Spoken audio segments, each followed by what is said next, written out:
Welcome everybody to Fabio Moon and Gabriel Bar. Before you start, could we ask you to give a small introduction about yourselves? Yeah. Actually, I think the presentation is an It talks. introduction Great, about great, ourselves. great. Yeah, it's a bunch of images that will help uh, everybody to understand how we started to work together and how we came to do the kind of comics we do right now and how that led to us traveling around the world to spread our love for comics. So that's the presentation. Yeah, yeah, that's That's the it. basic. Yeah. All right. So, uh, Yeah.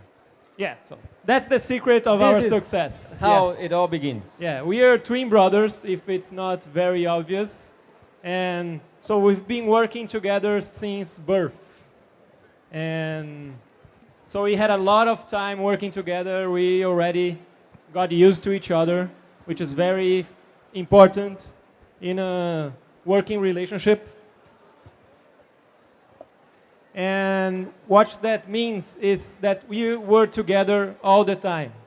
If we were together all the time, what we spent most of our time doing was drawing and reading comics, because that's the most popular kind of comic in Brazil. Is for kids. So almost every kid learns how to read reading comics. So we were exposed to comics very early on, and drawing was our way to relate to each other. It was kind of our internal joke. We didn't have imaginary friends. We had drawings. And we were drawing everywhere. We drew at home, we drew in the beach, we drew on the wall, we drew everywhere, every hour of the day. And we spent all our time together. And that's how we started to create this special relationship with drawing. Not only, we like to draw, no, but drawing started to be something that had something to do with our history, with our growing up, with our daily life. So that's why we've been drawing our lives. Eventually, drawing became comics. Not only drawing for fun, but drawing to tell stories. So that's what we're going to tell a little bit about now. So, how did we get from Brazil, from being two little boys drawing comics, to India? Through a magical portal that brought us here and took 24 hours. 24 long hours. Yeah. No, really. We are here mainly because of two comics that we made that came here. So people here get to know our work. So one of them is Umbrella Academy and the other is Daytripper. So these are, we can say, our most successful comics. Yeah. And these are the comics that open doors to us all over the world. So we will tell a little bit about how we end up making all these comics, these two comics. They are two different paths, two different choices that we made in our career, in our lives. So the first choice is to make creator-owned comics. In other words, to make our kind of comics, to tell our stories.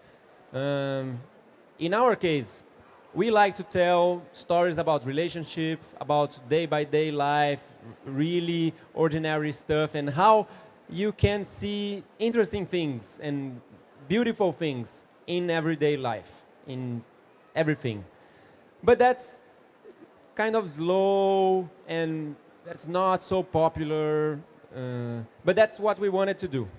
So it's important when you are beginning to work to know what you want to do, because you have to focus on that and strive and keep going. And that was the kind of comics we wanted to do from a very early age, from like 14 years old or something. So this is our first fanzine. At that time, fanzines were comics that you drew by hand and made photocopies and folded and stamped all by hand, stapled, and sold to your friends.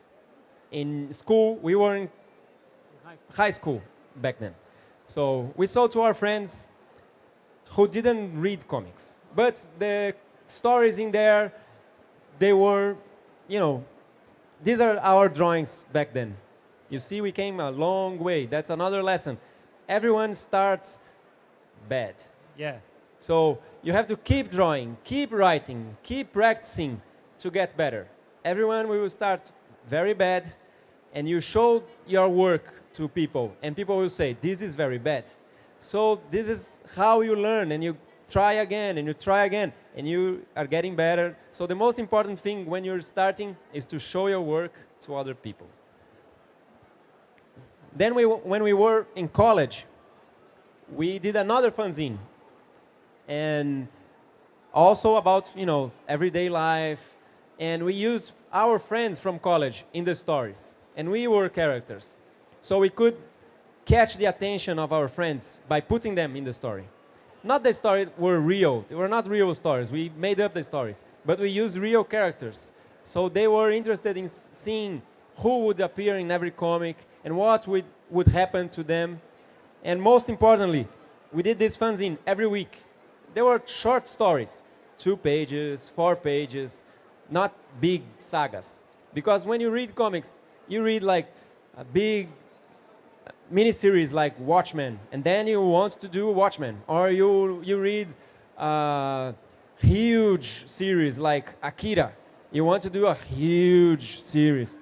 No, you have to start small because that's what you can finish. You can do it to the end and then show to people, and then they'll say it's bad. So that's our next fanzine, but this one was the one that kind of put us in the map of Brazilian comics, because we did it every week. We did 40 issues. So doing a comic every week, you create the habit of reading comics in people who didn't read comics, our friends in college and at work. So these are some of the covers of our fanzine. More covers, a lot of covers. So after that, we started publishing with publishers in Brazil. When we were doing the fanzine, it was a very bad time in Brazil for comics. There was no publisher publishing Brazilian comics, only superheroes and manga, imported stuff that, you know, were popular and sell everywhere. So, but after that, in 2000, new Brazilian publishers were appearing and publishing Brazilian material. So they started publishing our books. So on the top are the books we published, and you can see we try to keep regularity of publication. The third book, Crítica, it's a collection of short stories. And then we did another one, and that last one is a collection of all the short stories we did in fanzine in the beginning. On the bottom here, no, back, yes. On the bottom here are self-published comics. We didn't do it with publishers, because when you're publishing with a publisher, you need to stay in their schedule, and they control the sales and everything. And we come here, you don't have our comics here. So if we do a self-published comic, we can bring everywhere, and it's easier to have your comic with you and show people. So that's why we kept making short self-publishing comics, even though we were already publishing with publishers. What in Brazil doesn't mean you're getting paid. No, it's for free. You do it because you love it. So after that, yes. So by the same time, we did the first fanzine. That's when we made our first trip to San Diego, the convention, Comic-Con in San Diego in California. Because we were starting to work on this project. It's called Roland Days of Wrath. It's a medieval story. It's based on a medieval French poem called The Song of Roland. It's about Charlemagne and the Crusades and the Christians against the Moors. Historical comic. You have a lot of historical comics here. So that's it. So we were doing a historical comic. There's nothing to do with the kinds of comics we wanted to tell. Day-by-day life, relationships. But it was our opportunity, our entry in the American market. It was a self-published comic. We helped finance it with the writer. And that's the first comic we did for the American market. But when we went to the San Diego convention for the first time, we discovered that there was a lot other types of comics being produced in the United States at the time that were not superheroes. In Brazil, all we got from America was superheroes. And we thought, well, if you want to make comics, you have to do superheroes. But when we went there, we discovered there's a lot of other types of comics. So superheroes is just a genre, just like Mark Waid was saying. And that was really a relief for us because we didn't do superheroes. And we thought that we could really make the stories we wanted to tell more. So these are the books we started publishing in the US. So you see there's a big gap between 1999 and 2004, and then 2005, 2006, blah, blah, blah, blah, blah. And here are the self-published books.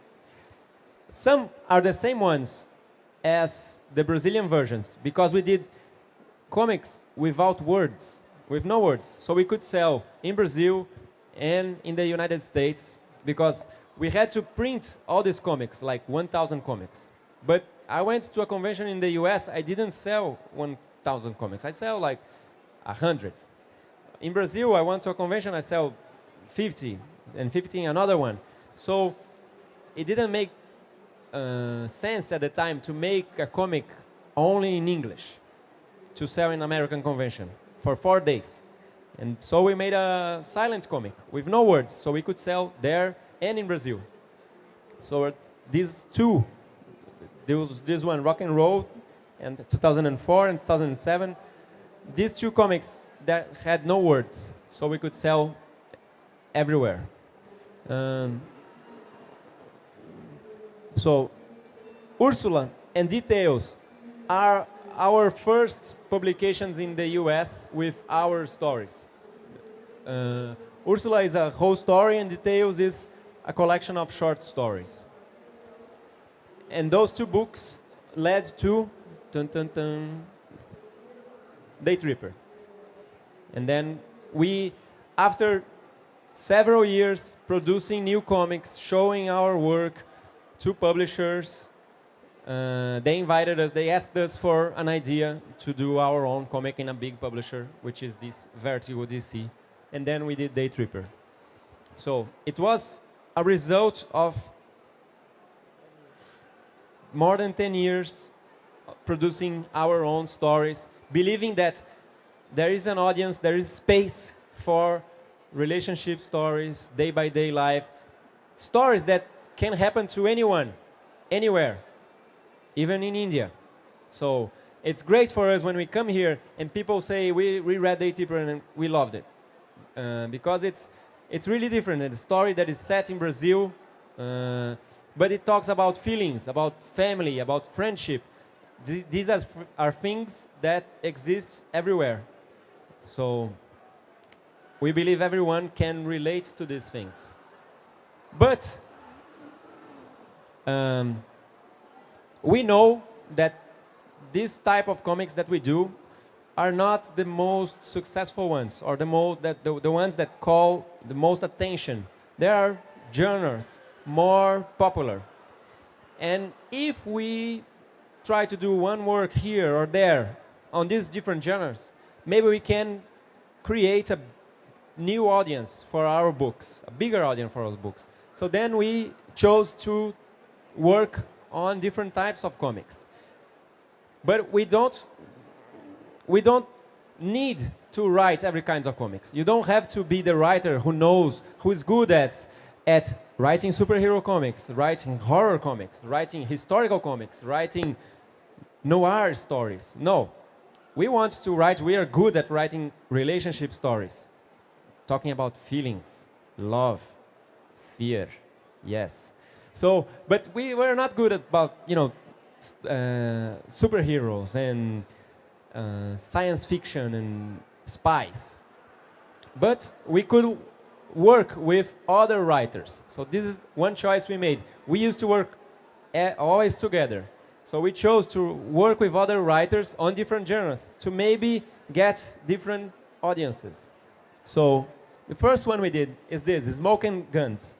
It's a story about gangs of girls who sell cigarettes in a future. And this girl from this gang ends up in that turf from another girl from another gang, and she has to come back. So she fights a lot of gangs of girls. So there are girls, there's violence, there's cars, weapons, and they sell cigarettes. It's all very nice. So it's very different from the stories we used to tell, but it's more fun, it's action. And one thing, when you start working with other writers on a different genre, you have to improve as an artist. You have to get out of your comfort zone, what you know, what to draw, and try to draw things other people imagine, different things. So that was a good thing for us, because we had to draw different things. We had to get better. Drawing girls and weapons and cars. So this is another example. This is Casanova. It's a science fiction comic about a spy that travels, interdimensional travels, and there's robots, and also there's girls, and also there's weapons. So girls and weapons, they're very popular everywhere. So these are the other comic that we did.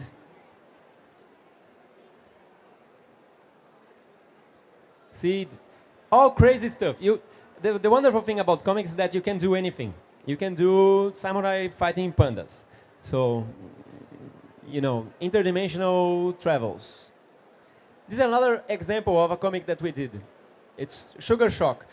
It's a little bit similar to the stories that we tell. It's about a band, but the band has a bass player who's a robot, and they are abducted to compete into a battle, intergalactic battle of bands, which is an actual battle. So they have to fight. It is, kind of science fiction. There's music, which is popular, and it is written by Joss Whedon. It's the guy who created Buffy and who directs the Avenger movies now. So there was a reason to get this comic, because it was fun, different, and would call a big audience to the comic because of the writer. So it's good to know who you're working with. You have to choose who you work with. If you have, the same ideas, you believe in the same things, you have the same dedication to your work. Sometimes you have to choose one because he's a big audience, and it will help you get a bigger audience also. So, very colorful.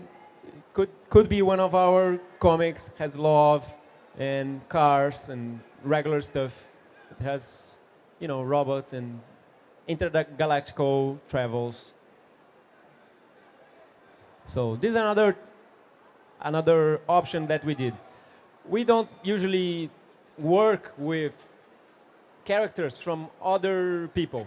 Like, we don't draw superheroes, because even though I grew up reading Batman or Wolverine or everything, and I liked this as kids, I don't want to draw superheroes. Yeah, there are better people to draw Yes. superheroes. Yeah, we believe that everybody has to do what they love, so that shows up in the work. If you do something that you don't like, it won't look as good as the stuff that you do that you like. So when we realized we didn't like to draw superheroes the same way we like it to read superheroes, we decided we wouldn't go and try to draw Batman or try to draw Superman. But we really like Hellboy, and we really like Mike Mignola. So when Mike Mignola approached us to say, we we want to work with you in the Hellboy universe. We said yes, and those two books are the result of our collaboration with Mignola in the Hellboy universe. So, and it was a great opportunity for working on a different genre, which is terror, horror, whatever, fear, which is different from what we usually do. And then, you know, there's Umbrella Academy. Umbrella Academy, if you want it or not, it is a superhero comic because they are superheroes. But what attracted me first for this comic is that there are kids that were adopted. So they're an adopted family by this guy who has brought them up to become a superhero family group. But they are a family. So they have this relationship with each other. They don't get along very well. They hate their father because he was always pushing them to become, you know, heroes. It's like they're training to go to the Olympics and your father say, train harder, and there's no affection because their father was an alien.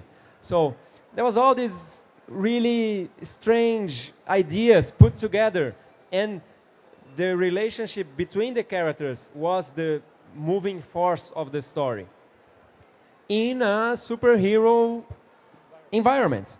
So it was a really fun project to get involved with. And also, the writer is a singer from a band, so he already has like millions of fans. So if the comic is good, then you already get millions of fans from all over the world. We had no idea he had millions of fans. Yeah, we didn't know him before we started working with him. We sincerely had never heard of the band before. But afterwards, we discovered it had a huge following. And so we just picked the story because we liked this idea of this crooked family with this failed relationship with each other. Yeah. Images, yes. So, see, it's fun to... As I said, I grew up reading superheroes. So I have all these images, all these influences of the books I've read inside of me. So I could use that to draw Umbrella Academy, to make homages of the books I've read, you know, because there are new characters, but all of them are versions of characters that we've seen. So I don't have to draw Batman if I can draw the Kraken, or I don't have to draw Superman if I can draw a Space Boy. So I can use these influences and put into a comic with new ideas.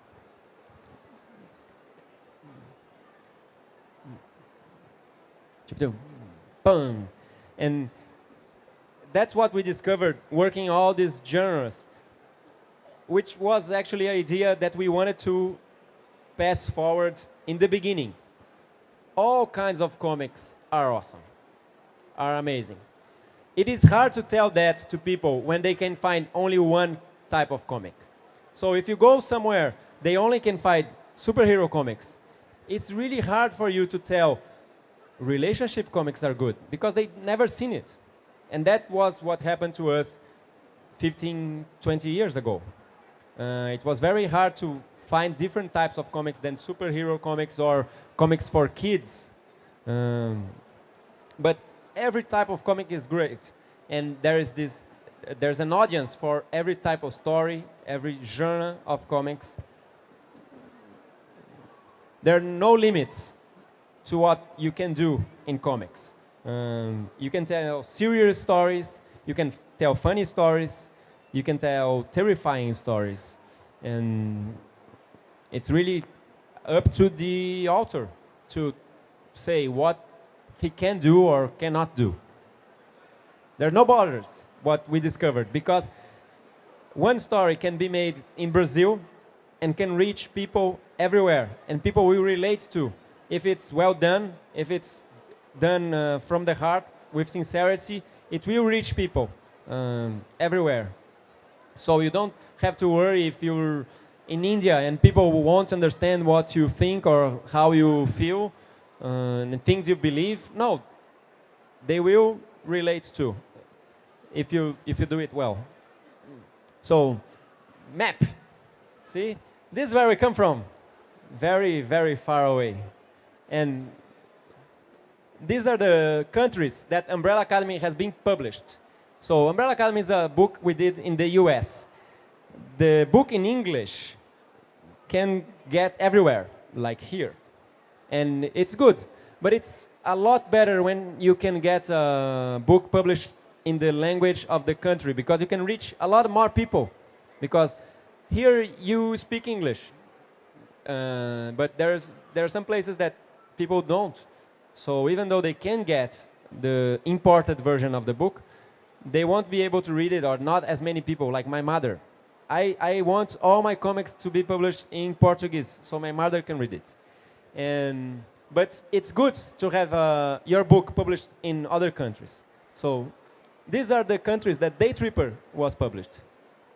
They're like this already. We're happy.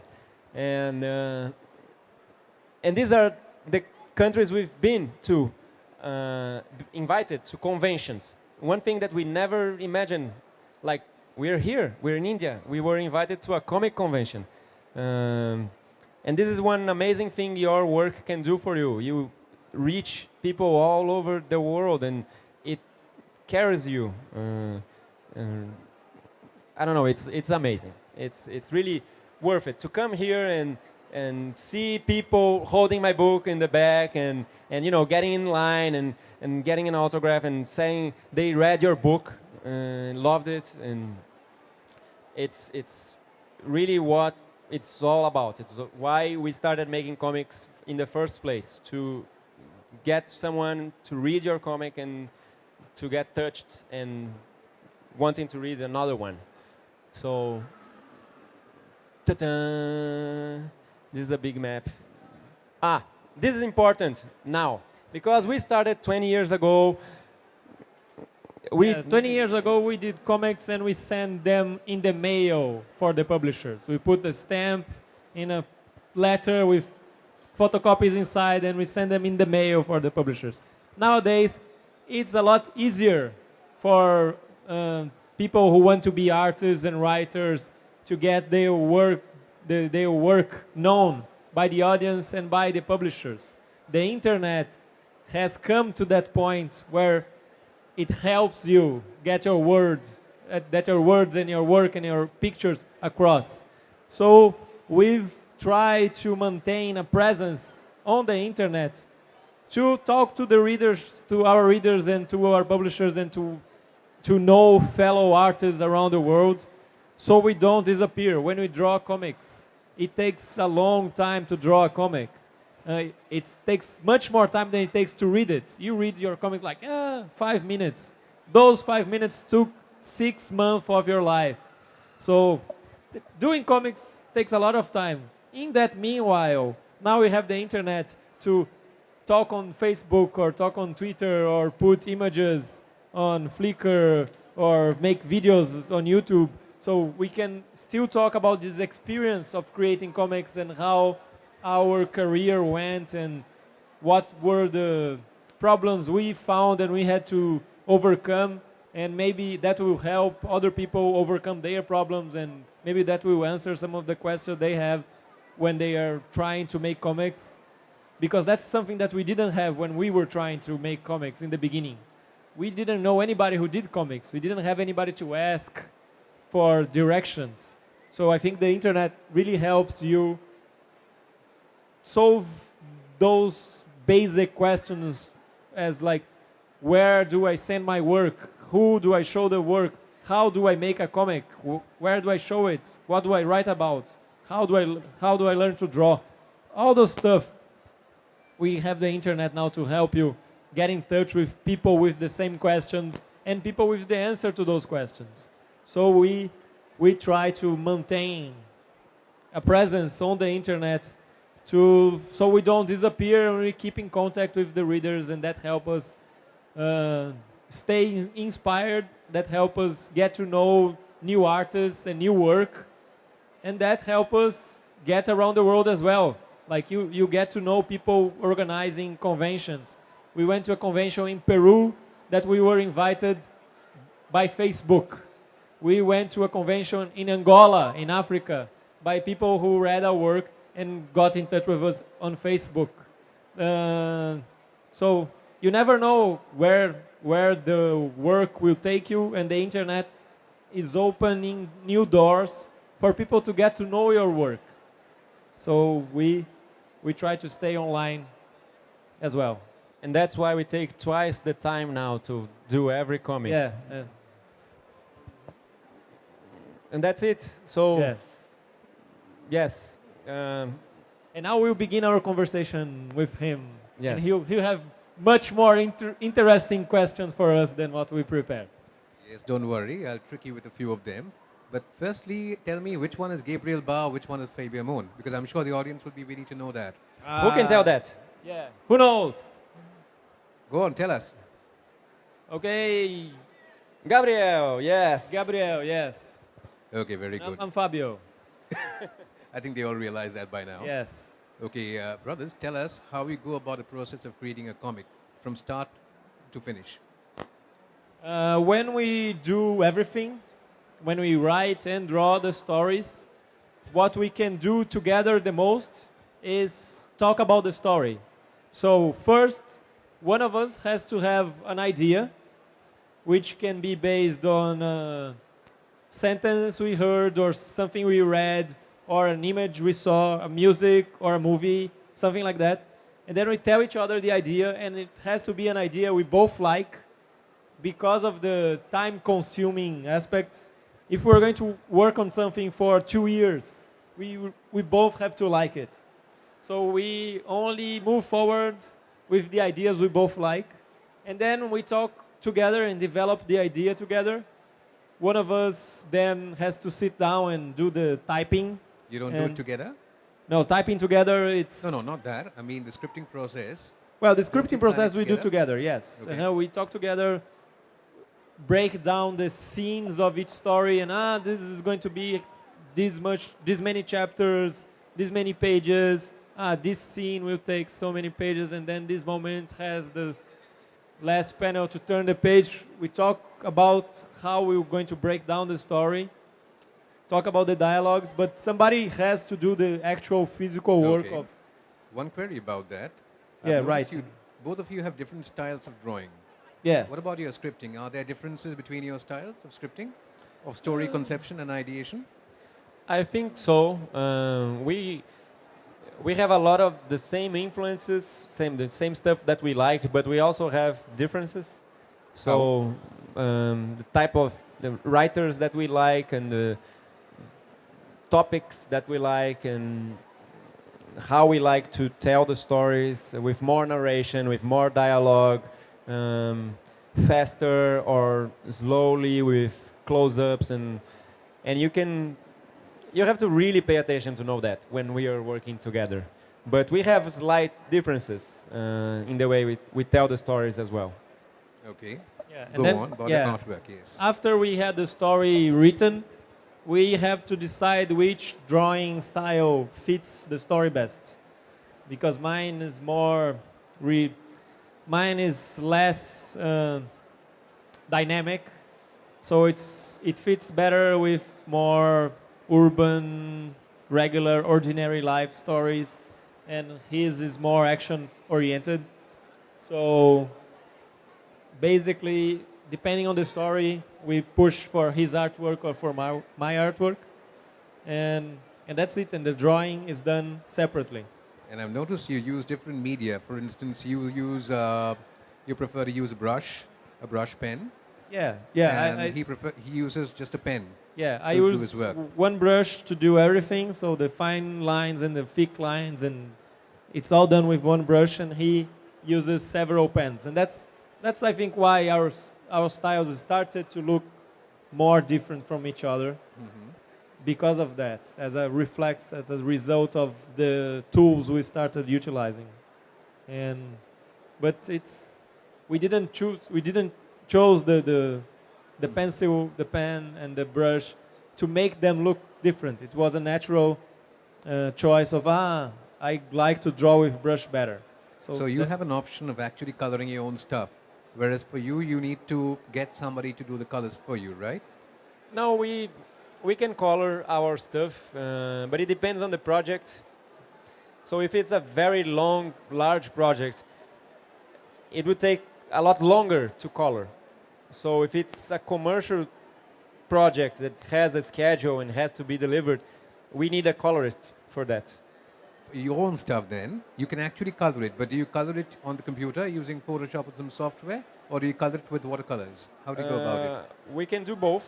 Watercolors they have a very great effect, but it's also takes a long time to do, and if you get a mistake, it's ruined, or you have to accept that, or you have to work it over. And when you work on the computer, it's easier to correct and get the result you want. So we usually work more on the computer to do the colors because it's easier and faster to get the result we want. So only works very small or very personal, we work on watercolors. Who was your colorist for the Umbrella Academy? It's Dave Stewart. Okay, so he's a very famous guy. So Yes, yeah. So when you're working with him, did you actually suggest to him what colors or what moods, what lights whether he should take? I told him some things. In Umbrella Academy, for example, I told him I liked the whole scenes to have a dominant color, so it wouldn't be so colorful, all colors all around. So it would help creating a mood to the scene. So when we change the scene, there's a different color, so it's a change of mood, and he worked over around this idea and the almost spot color effect, but with some Shades, I think. shades. Yeah, that was his idea, and but he's also the Covers. cover. Yeah, he did the Okay. covers and he colored the covers. He did Okay, everything. those were amazing colors, really better than the insides, I must say. No, So- no, I'm not. So that way, you actually had a good thing going. What about your current projects? Tell us what you're working on nowadays. Nowadays, we are doing a book for the Brazilian market, which is a comic. It's an adaptation of a Brazilian novel by a Brazilian author that's alive. It's What's the name? the name of the novel is called Two Brothers. It's about two twin brothers who hate each other, All right. and the author's name is called Milton Ratum.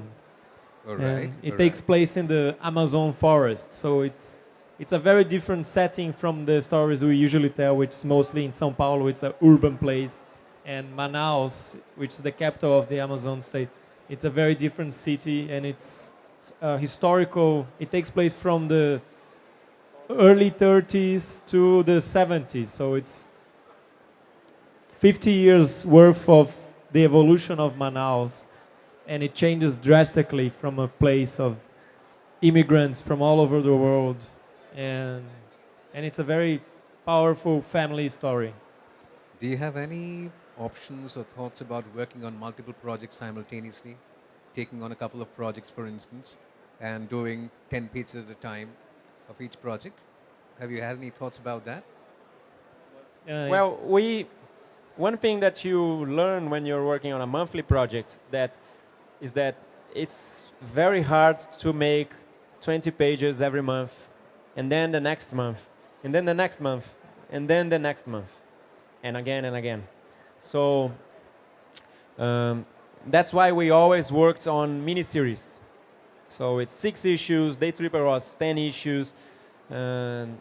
We couldn't work on something forever, but we try to balance the works that we do that are monthly to graphic novels.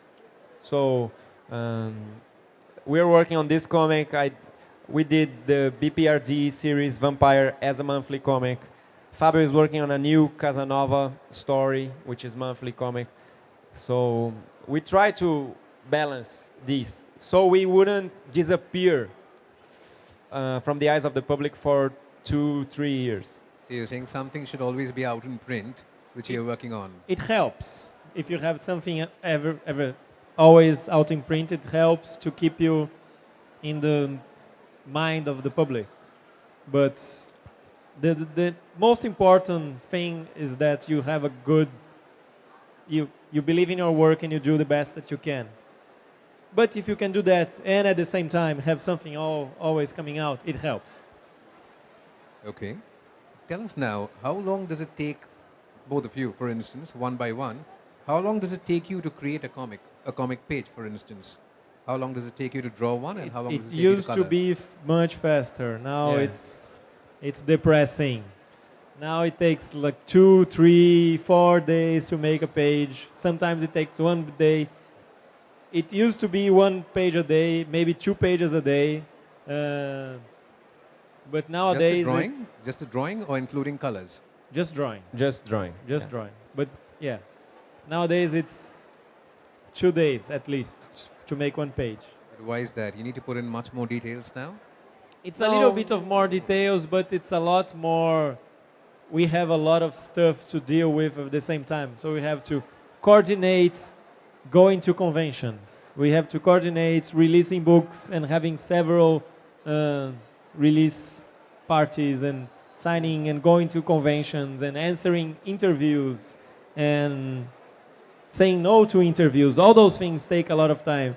And having the internet presence, that also takes a lot of time. Putting a sketch of what I'm working right now on the internet, and then talking about that, and then talking about where I'm going next, and then talking about the book that we're working on, and answering interviews, and answering emails, and then answering questions. All that takes a much longer time than we planned. And so it was much easier when we were completely unknown and we just wanted to make comics, and we didn't make money out of our comics. We just made out of the love of the comics. Then it was easier when we were in our basement alone. Now it's harder. It takes more time, and we don't want to rush it. So luckily we still work on projects that allow us to make 1 page every 2 days. That's good. You have your own choices. You figure out your own schedule. But tell us a bit more about the individual self-publication mode that you had earlier on when you started off. Tell us a bit more about that. How do you go about doing it, and how do you sell it to your audiences? Well, as I said in the presentation, the kinds of comics that we wanted to do were not the kinds of comics that people could find. So we didn't have examples. Now it's a lot better because there are all these different types of comics easy to find. There are different graphic novels all over the world being made by different authors that are good examples of the kinds of comics that we want to make. But when it started, we didn't have that, so we had to make the kinds of comics that we were talking about.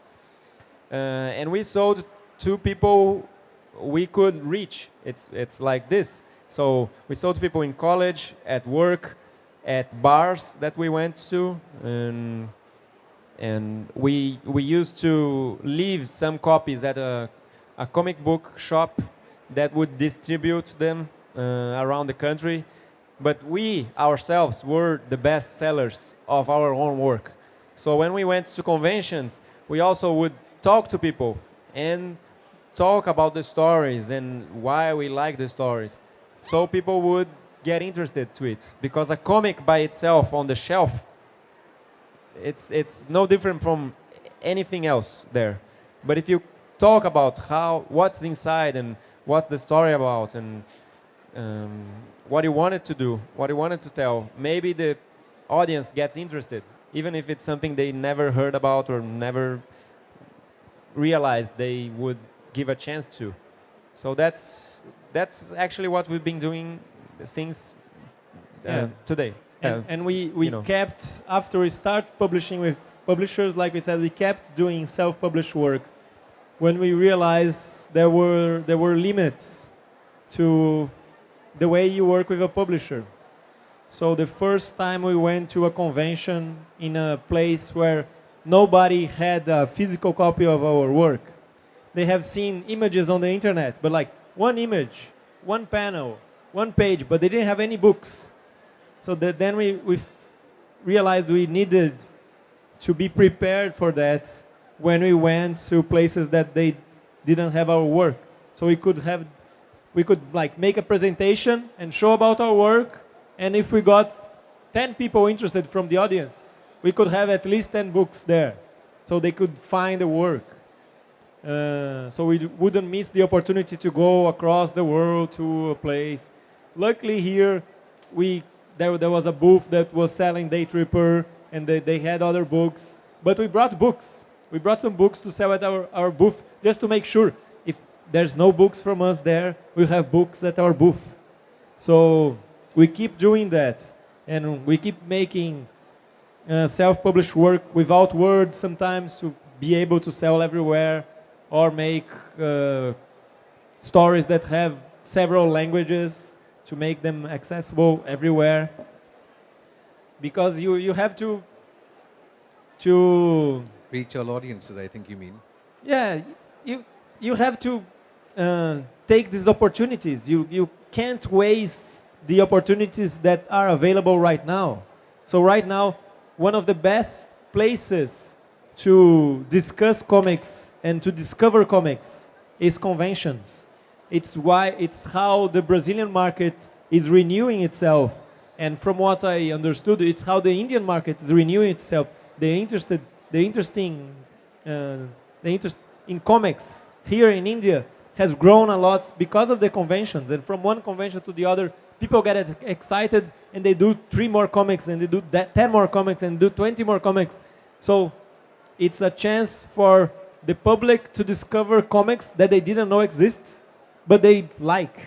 So in Brazil, it's the same thing. Festivals and conventions, they are opportunity for the public to discover comics and discover that they like them, and for the creators to discover that their comics have an audience. And so it's an opportunity that people cannot miss. So if I were starting out, I would have an independent comic every convention that I go, and show them to other artists, show them to publishers, show them to the public. Even if the public says, I don't like it, that's a feedback. That's an important feedback for you to get better. And so if we think there's a limit to what we do with publishers, we'll make up for that doing it independently. Tell us now about the Brazilian market. We seem to know a lot about the American market, and even a little bit about the British market, and very little about the European market, the French comics and all. But we have absolutely no idea about the Brazilian market. So tell us something about that, the comics you make in Brazil that are set over there, that are being sold right now in the markets. Well, there is a market in Brazil, yes, even though no one anywhere has heard of it. And that's one of the problems of the market in Brazil. It doesn't go out because it's actually small. It once was big. It used to sell lots of comics every month in newsstands, so you could find everywhere. So that's the reality we grew up on. You could find comics on newsstands in the streets everywhere. But during the 90s, all this disappeared, and now the comics are usually found on bookstores. So there are, graphic novels in the bookstores that can be on the shelves for months and years, and not have it. They don't have to sell every month all their copies, and the next month and the next month. So it's the authors produce like one book a year, if that, and the print runs are small. They do 3,000 comics or something that will take some years to sell, and most of them, or most all of them, have other jobs because they don't survive on comics. But they all keep doing it because they love it and they believe it, and it's better than not doing it, than not publishing it. And there are a lot of independent creators in Brazil because almost every creator in Yeah. Brazil is an independent creator in some capacity. They all have to know how to sell their own comics, and almost every creator in Brazil have done an independent comic, self-published comic. And what's, like I said, what's starting to revitalize the Brazilian market are the conventions and the festivals. So if you don't have a big story that's thick enough to make a book that has a spine that goes on a bookshelf in a bookstore, you make an small independent comic. So you make a self-published comic and you sell in festivals. So if you didn't have enough pages to make a thick book to put on the bookstore, before the festivals you didn't have where to sell them, but now with the festivals and the conventions you have. So that is pushing people to do their work, even if it doesn't have enough pages to be a book. It can be a small magazine, and so that's helping the Brazilian market to grow. But at least some publishers are helping out by publishing those books, right? Well, the publishers, they publish the thick books, not the thin books. So, and the book market works in a very slow speed. And because it took a lot of time for the market to have enough books to fill one shelf. And now the bookstores, they have one shelf for comics or two shelves for comics. But before you had all those books, it was very difficult to find books in a bookstore because they were like lost in shelves, mixed with illustrated books or mixed with children books. Even if they were noir crime stories, there were pictures in it, so they were with the children books. So now there are shelves only dedicated to comics, so it's easier to find. But still, the publishers, they have their limitations. They work on a schedule, they have so much money to spend, they have so much books that they can release every year. They have to understand what their market is, so they cannot release everything. So they do what they can, but if you can do more, if you can do something different, nowadays there's no reason why you shouldn't do it. You can do it independently and sometimes make a better job than the publishers do. So one good thing would be to actually look for publishers elsewhere in the international market, like somewhere in the companies that you've worked for, Dark Horse, for instance, or Image, and do some stuff for them, right? well, bigger markets call for bigger attention. Even our self-published comics, they call more attention in the US, for example, than they do in Brazil. Because the market is bigger and reaches out for more people.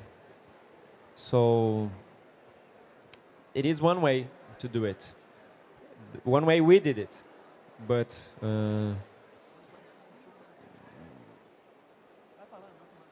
no, that's it. Okay, one last question for Yes. you guys. You've been for the awards yesterday, right? So you saw Yeah. some comics. So what's your feedback about the comics you saw? Have you gone around the stores and seen some of the comics on sale?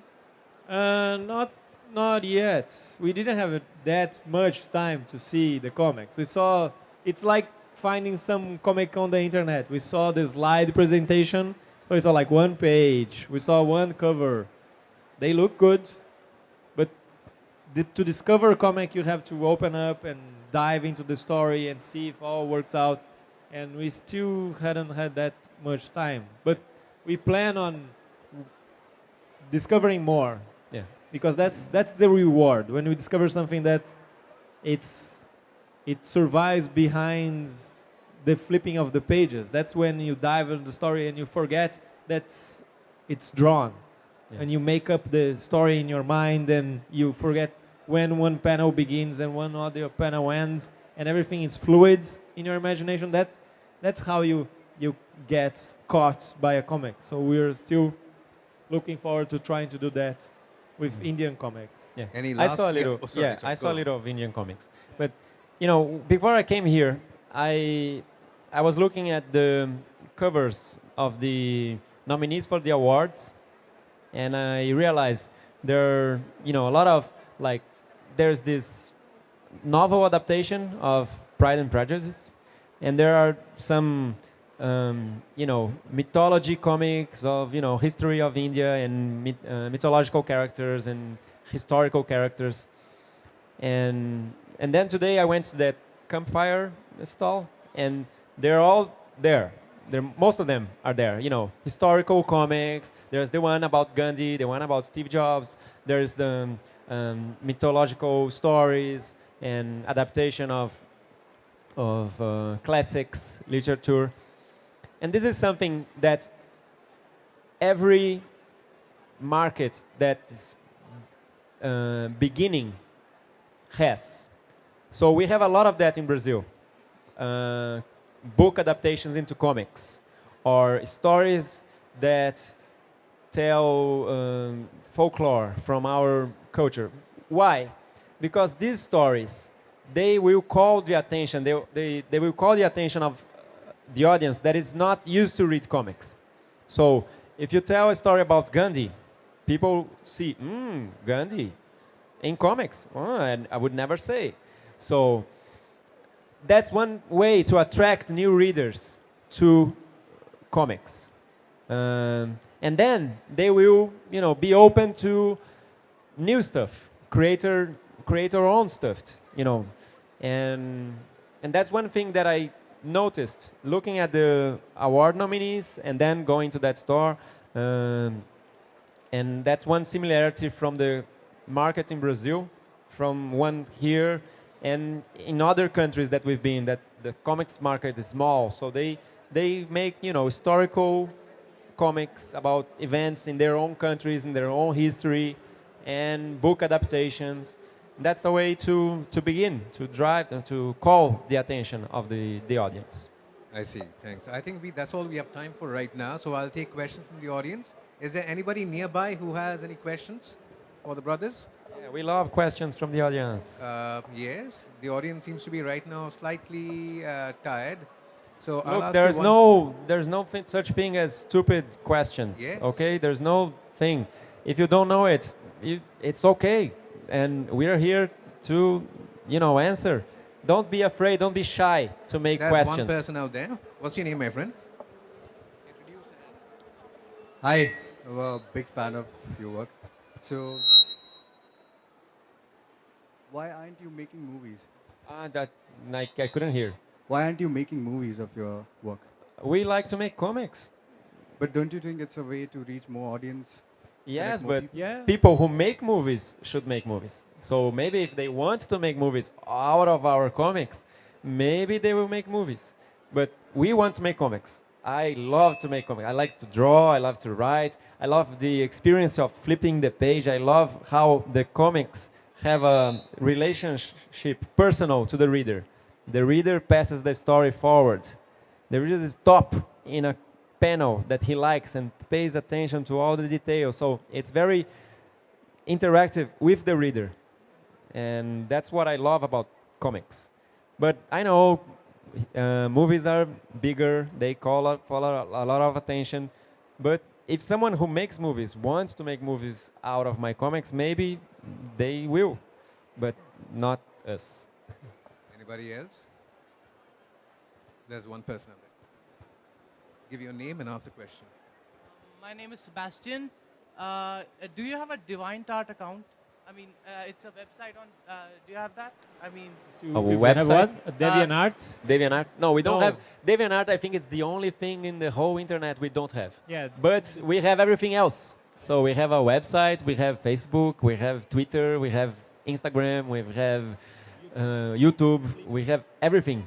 Flickr, we have images and. Yeah, and DeviantArt things. is the ugliest website ever. It's Yes. very hard to navigate. So you get uninspired, but you have like incredible artists on DeviantArt. But the website is ugly, so we don't have DeviantArt. And But we have everything else. yeah, One final question for you. You just had a tour of India in recent times. Right now, as a matter of fact. Are you making a comic about this?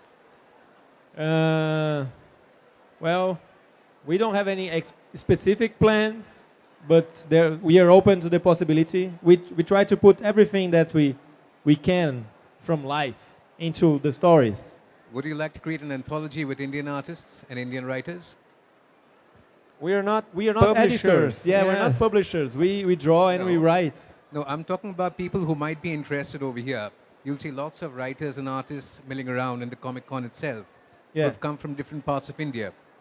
So, if we finally get somebody to create a comic anthology between India and Brazil, would you be interested? To contribute, you mean? Yes? Depends if we have time. You have time. Time is the problem with comics. It takes too much time to make, and sometimes you have a lot of time to make comics, and sometimes you have no time to make comics.